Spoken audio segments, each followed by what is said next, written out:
నేను దావీదు వేరు చిగురును, సంతానమును, ప్రకాశమానమైన వేగు చుక్కనై ఉన్నాను. ప్రకటన గ్రంథము 22వ అధ్యాయము 16వ వచనం. యేసు అను నేను నా దూతను పంపితిని అని చెప్పిన ప్రభువు తదుపరి తాను ఎవరని కూడా తెలియజేస్తున్నాడు.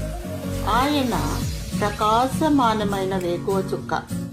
సముద్ర ప్రయాణంలో నావికులు వేకువ చుక్కను చూచినప్పుడు బహుగా ఆనందించుదురు.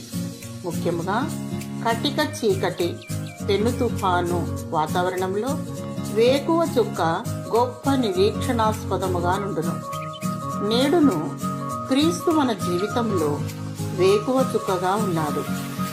ఆయన మన హృదయమందలి కటిక చీకటిని తొలగించి పరలోకపు వెలుగును ప్రసాదించుచున్నాడు. సృష్టి ప్రారంభములో వెలుగు కలుగునుగాక అని సెలవీయగా వెలుగు కలిగెను.